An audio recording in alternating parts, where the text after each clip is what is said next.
CM साहब हमारी अब जरूर सुनेंगे, क्योंकि जो सीएम साहब पे जेल के अंदर गुजर रही होगी वो बाहर की जेल में हम जो कैद हुए पड़े इस वक्त हम पे जो गुजर रही है, एक एक दिन काटना कैसे मुश्किल हो रहा है। घर की रोटी उनसे खाई नहीं जा रही होगी सीएम साहब से। मुझे पूरा विश्वास है कि उनसे घर की रोटी खाई नहीं जा रही होगी, उनकी वाइफ लेके आ रही है या उनके निजी सचिव रोटी लेके आ रहे हैं, उनसे खाई नहीं जा रही होगी रोटी, जैसे हमसे रोटी नहीं खाई जा रही है। आज केजरीवाल जी जेब में है, जेल में गए हैं। हम ये सोच के आए थे कि हो सकता है केंद्र सरकार हमारे साथ खड़ी हो जाए। भाई उम्मीद तो यही थी ना हमारी कि हो सकता है कि केंद्र सरकार हमारे साथ खड़ी हो जाए। ना आज केंद्र की सरकार ना आज दिल्ली की सरकार, दोनों ही हमसे अलग हैं। मैं यही कहना चाहूँगी कि जो रोजगार आपने वापस लिया था वो वापस कर दो, क्योंकि हम कोई गुनहगार नहीं थे, है ना। हमने कोई गुनाह नहीं करा, बल्कि हमने एक सेवा करी। ठीक है, जब एलजी साहब ने साइन करे, गृह मंत्रालय फाइल भेजी, उसके बाद फाइल नंबर भी अब तक बोलना नहीं चाहिए, पर आज मैं बोल रहा हूँ आपके मीडिया के माध्यम, मेरे पास सब कुछ है।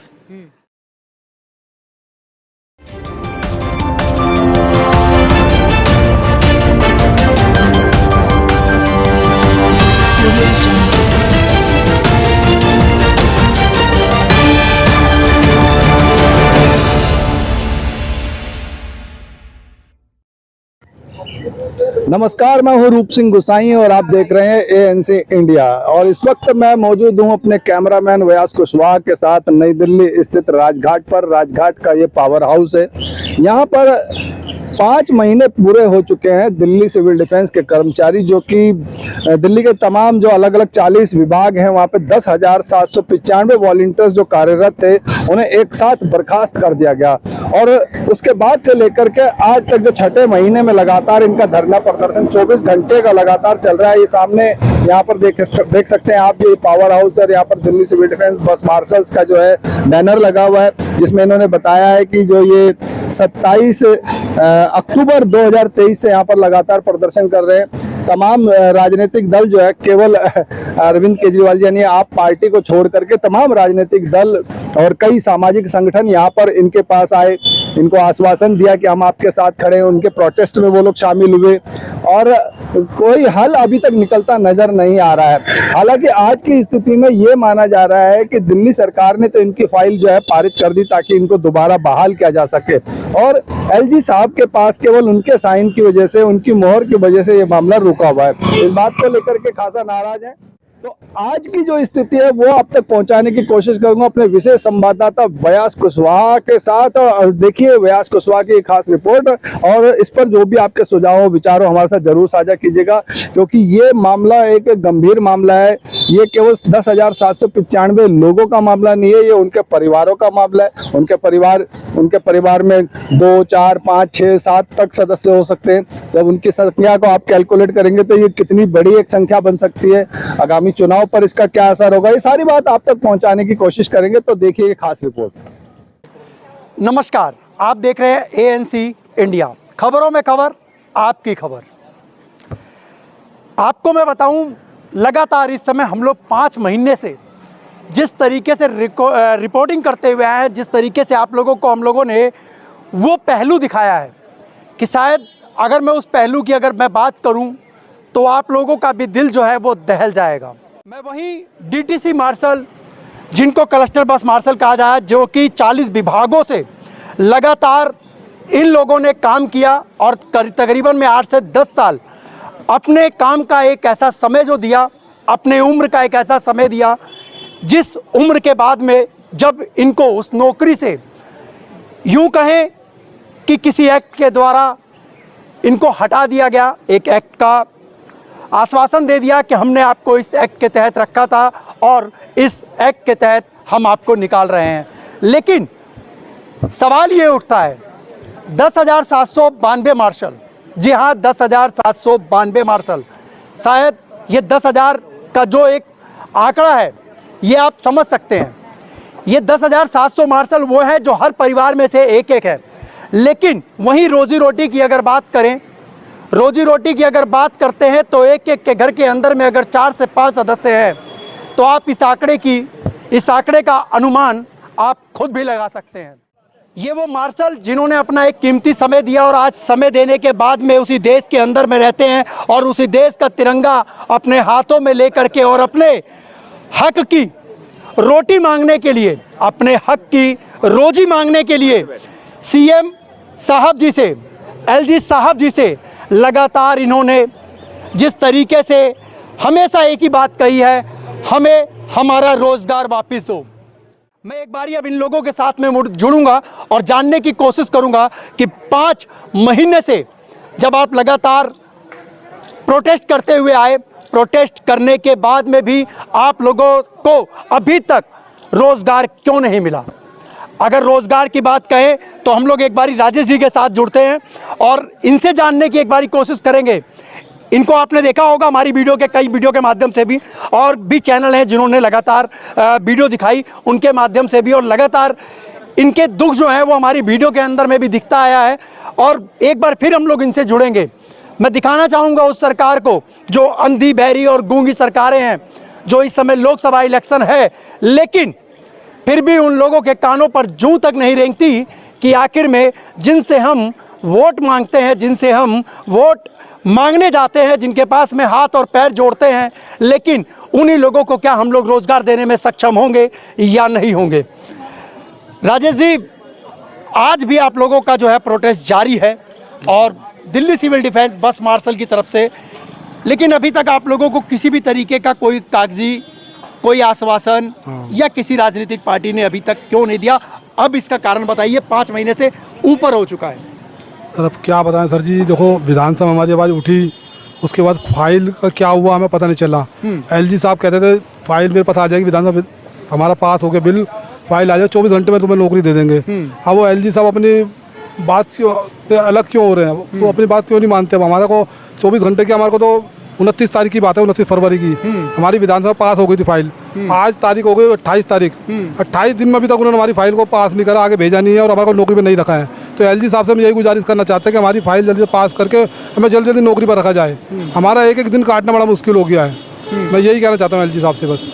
सीएम साहब तो जैसे जेल के अंदर हैं, अब उनसे हम क्या कहें, वो तो बेचारे खुद ही जेल के अंदर है इस वक्त फिलहाल, ईडी के अंदर अभी फंसे पड़े हैं बेचारे वो। तो हमारी बात हम उनको ही बोलेंगे, जैसे वो ईडी से निकल के बाहर आते हैं हमारे बीच में, उन्हें बुलाएंगे, हम उन्हें अपना दुख दिखाएंगे हम कि हमारा एक दिन कैसे गुजर रहा है यहाँ पर। लेकिन क्या लगता है इस समय अगर वो जेल में हैं और जब 4 महीने से जब वो यहाँ पर नहीं पहुँचे, उनके कोई भी यूँ कहें कि विधायक नहीं पहुँचा, कोई काउंसलर नहीं पहुँचा, कोई भी पार्टी का नेता नहीं पहुँचा, क्या उम्मीद करते हैं कि जेल से छूटने के बाद में वो आपकी बात सुनेंगे? देखो एक बात बताऊँ मैं, सीएम साहब हमारी अब जरूर सुनेंगे, क्योंकि जो सीएम साहब पे जेल के अंदर गुजर रही होगी वो बाहर की जेल में हम जो कैद हुए पड़े इस वक्त, हम पे जो गुजर रही है, एक एक दिन काटना कैसे मुश्किल हो रहा है। घर की रोटी उनसे खाई नहीं जा रही होगी सीएम साहब से, मुझे पूरा विश्वास है कि उनसे घर की रोटी खाई नहीं जा रही होगी, उनकी वाइफ लेके आ रही है या उनके नीची सचिव रोटी लेके आ रहे हैं, उनसे खाई नहीं जा रही होगी रोटी, जैसे हमसे रोटी नहीं खाई जा रही है।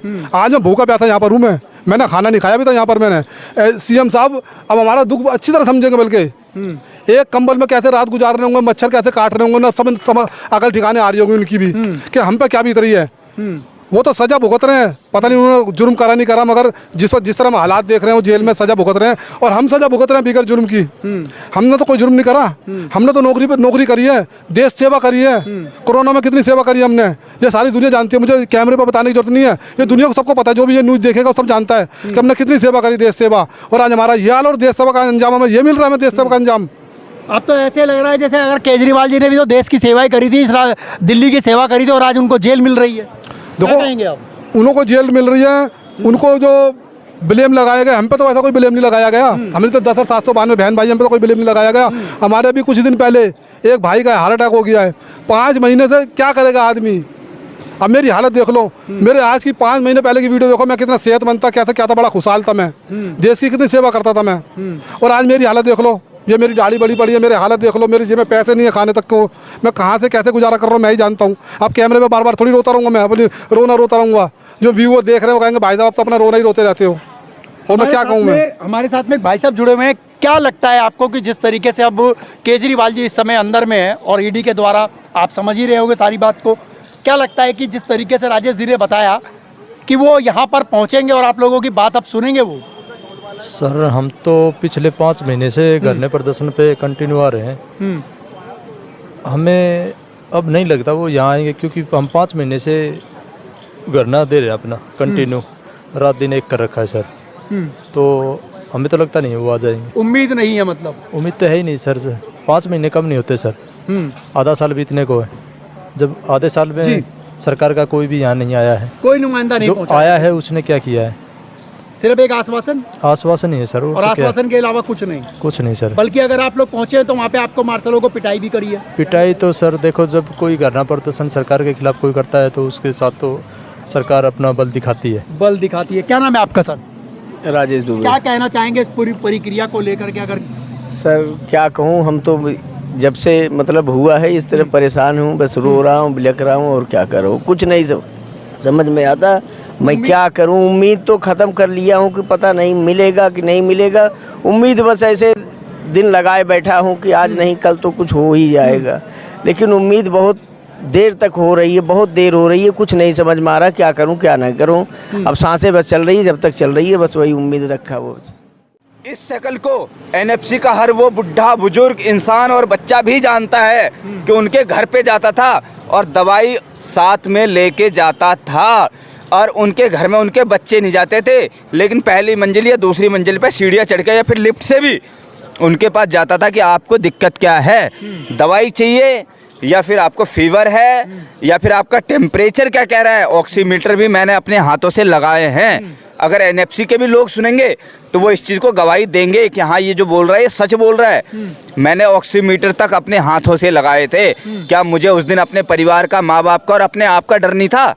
जब मैं उस दिन नहीं डरा तो डरूंगा आज भी नहीं। पिछले 5 महीने से हम यहाँ बैठे हैं। 27 अक्टूबर 2023 से यहाँ बैठा हूँ, और जब तक ये सांस है ना, जब तक यहाँ बैठूंगा, और अगर दिल्ली गवर्नमेंट या फिर केंद्र की गवर्नमेंट ये कहती है नौकरी नहीं मिलेगी, मत दो नौकरी, एक ही लेटर जारी करो, इन लोगों को फांसी के ऊपर लटका दो। अगर हम उससे पीछे चले जाएं तो हमारी गलती है। इस मीडिया के माध्यम से एक ही बात कहूँगा, या तो फिर हमारी नौकरी वापसी कर दो या फिर हमें सबको फांसी पर लटका दो।